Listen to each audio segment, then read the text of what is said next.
People keep treating the wilderness like it's a mildly inconvenient backyard, then act shocked when nature responds like, well, nature.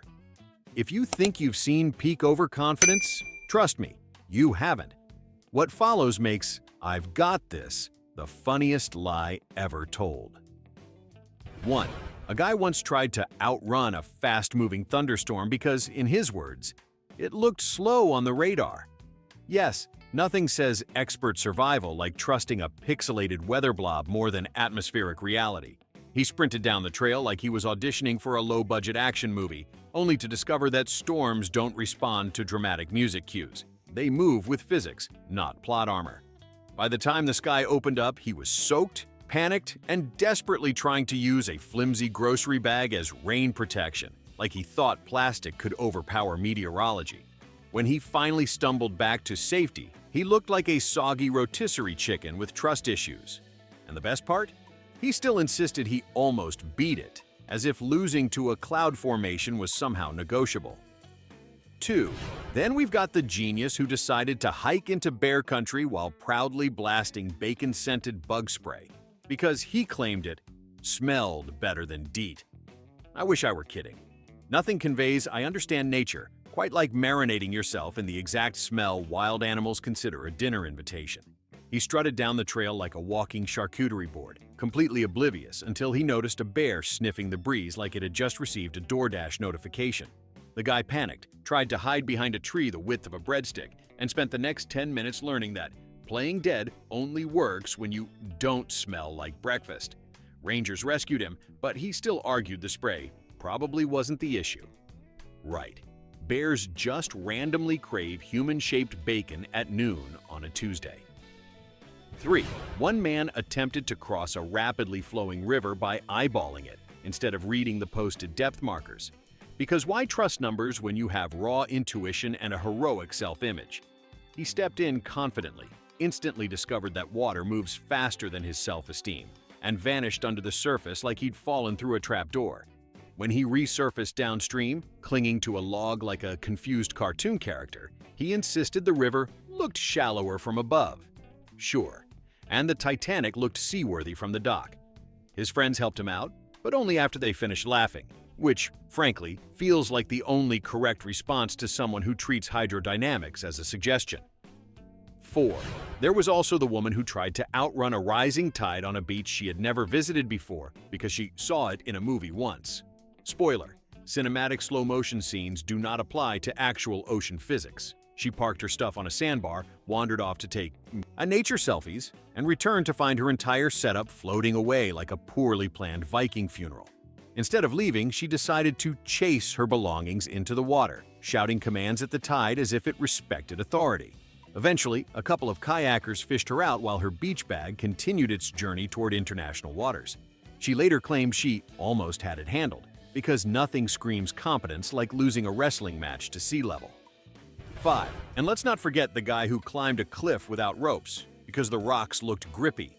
He said this out loud with confidence, like he'd personally inspected each stone for hand-holding approval. About halfway up, he realized he'd essentially scaled a giant crumble cookie.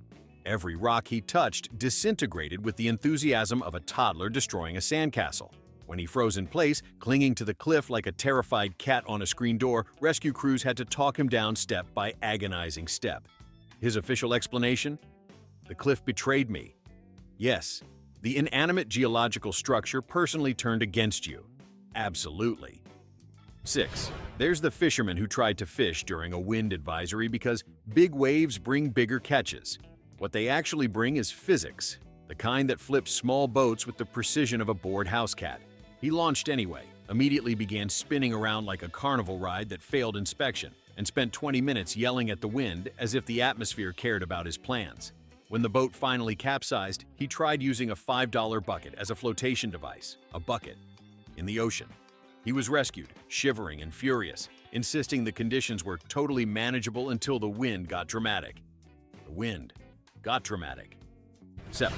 I once watched someone try to scare off a charging goose by asserting dominance, a concept they clearly misunderstood. They stood tall, puffed their chest, shouted, "Back off," and proceeded to get annihilated by a bird the size of a carry-on suitcase. The goose didn't hesitate. It launched itself with the confidence of a bouncer throwing out a drunk customer. The guy retreated immediately, arms flailing, yelling, "It's crazy!" as if he hadn't just challenged a creature biologically designed to terrorize. He limped back with feathery footprints on his clothes and dignity leaking out like a punctured tire. 8. Another classic. The man who decided he didn't need a flashlight on a nighttime hike because my eyes adjust fast. Yeah, his eyes adjusted, directly into a ditch. He wandered around claiming he could see just fine, then promptly walked into a tree so hard it knocked his hat off. By the time he slipped on wet moss and slide-tackled a boulder, he'd collected more bruises than a Black Friday doorbuster shopper. When his friends finally handed him a flashlight, he refused it on principle. Because nothing says survival instinct like doubling down on being wrong in the dark. 9. Then there's the genius who brought an air mattress instead of a raft for a quick lake float. You already know where this is going. 5 minutes in, the mattress folded like a taco shell, trapping him inside his own poor decisions. He flailed so violently he drifted into the middle of the lake, wrapped in vinyl like the world's saddest burrito. Someone eventually paddled out to rescue him, while he shouted muffled instructions from inside his inflatable prison. And afterwards, he blamed the manufacturer, because of course he did. 10. A man tried to impress his date by jumping over a small canyon gap because he'd seen someone do it online. Naturally, he forgot that the person online was an athlete, and he was not that. He ran, jumped, achieved roughly 6 inches of altitude, and landed squarely in a thorn bush that did not sign up for this nonsense. He emerged scratched, bleeding, and explaining that the wind pushed me down. Yes, blame the air for your lack of lift. The only thing the wind did was carry the sound of her laughter across the canyon. 11. A tourist once attempted to guide a bison away from a trail by waving his arms and saying, "Shoo!" He apparently believed he was dealing with a confused house pet. The bison stared at him the way a DMV worker looks at someone asking if they can skip the line, then casually charged. The man sprinted away with the grace of a malfunctioning shopping cart, hurtled into a shrub, and played dead while yelling, "It's not falling for it." Nature, undefeated. Ego, in critical condition. 12. Another adventurer decided swimming across a glacier-fed river would be refreshing. Refreshing as a cold lemonade. This was instant regret delivered at hypersonic speed. He got in, gasped so loudly he scared nearby wildlife, and tried to swim while his body went into temporary Windows XP shutdown mode. His friends dragged him out as he insisted he was just getting used to the temperature. Sure, and I'm just getting used to watching Darwin lose his patience. 13. There was also the camper who tried to dry his socks by hanging them over a lit lantern. Shockingly, to him, not to anyone with a brain, the socks caught fire instantly. He panicked, threw the flaming socks into the grass, and nearly started a full-blown wildfire while screaming, "Why is this happening?" Because fire is hot, my guy. Fire is hot. Rangers later explained basic combustion to him like he was a kindergartner who just discovered candles exist. 14. Then we had the kayaker who ignored every posted warning because it's just water, not lava. Bold statement. 10 minutes later, a rapid flipped him like a pancake at a diner breakfast rush. He tried to swim out of it, which is adorable considering water does not negotiate.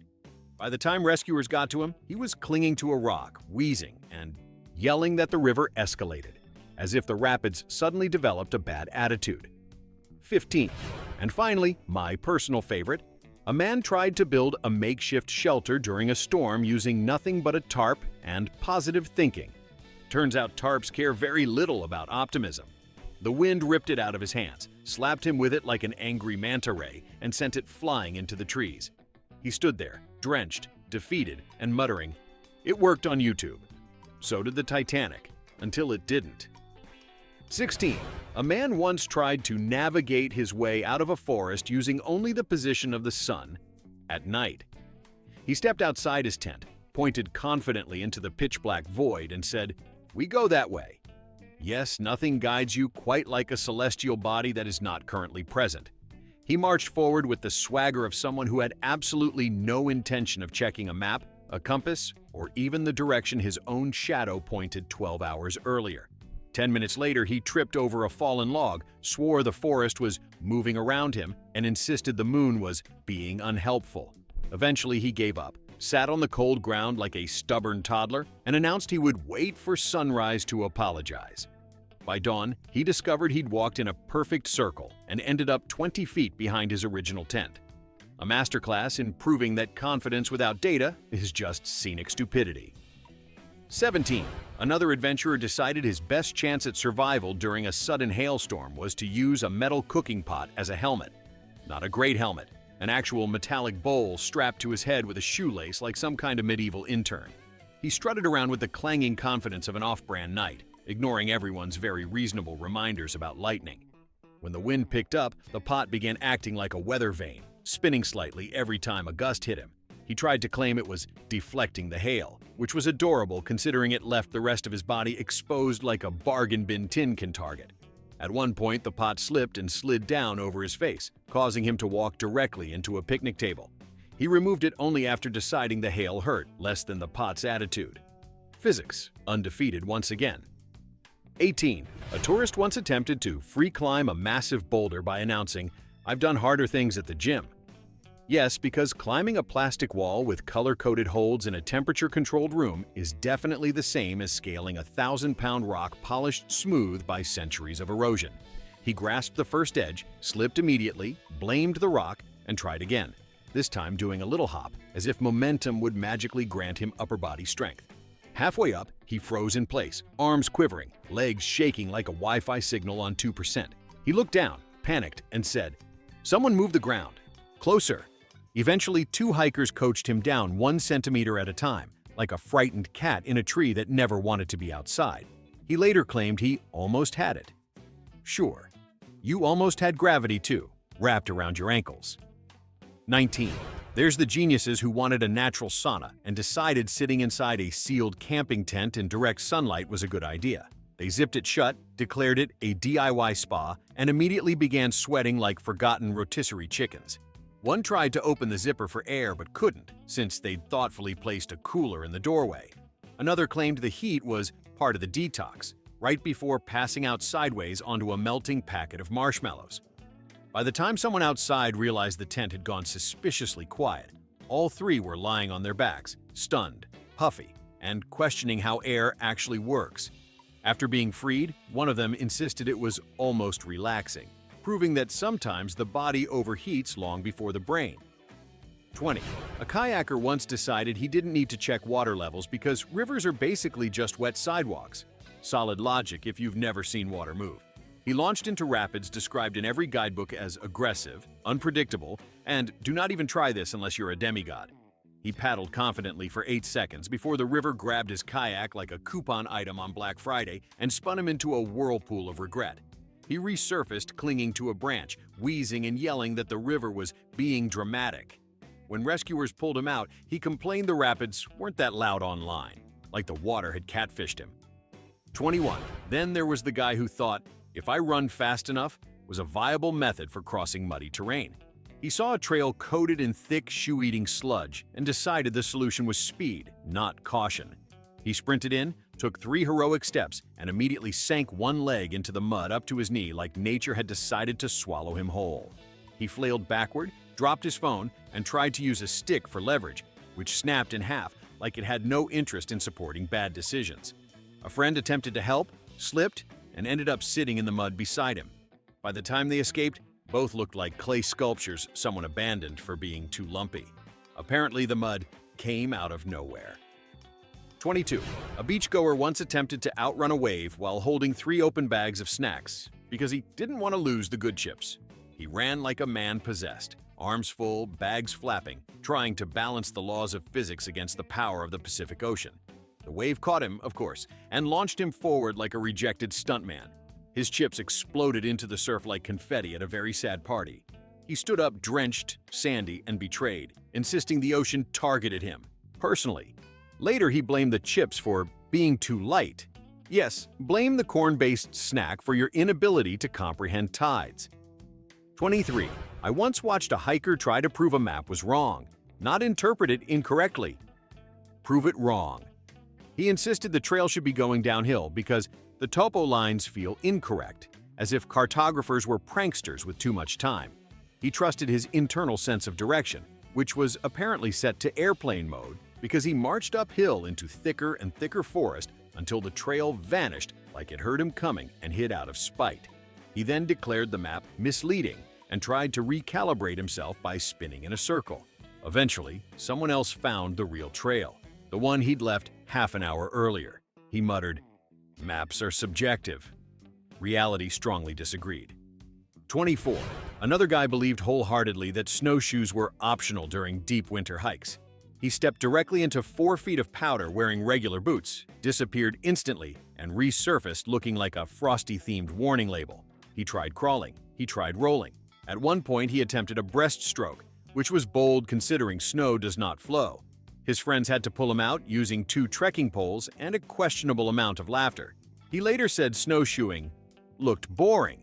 Yes, nothing boring about repeatedly sinking into the earth like a malfunctioning elevator. 25. A canoe duo once decided that balancing their gear in the center of the boat was too much work, and instead stacked everything in one giant pile at the front. The canoe immediately tilted like a sinking pirate ship, but they blamed uneven water. When a breeze hit, the boat spun in slow circles while they argued about who was supposed to paddle, which didn't matter because neither seemed to understand that paddles go in the water. Eventually, the canoe tipped, sending their supplies bobbing away like a yard sale gone wrong. As they clung to the overturned boat, one shouted, "Why didn't the guy warn us?" referring to the canoe rental clerk who had, in fact, warned them repeatedly.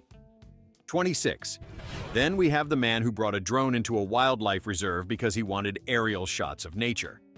Nature responded immediately by sending a large bird to intercept the drone like a feathery missile.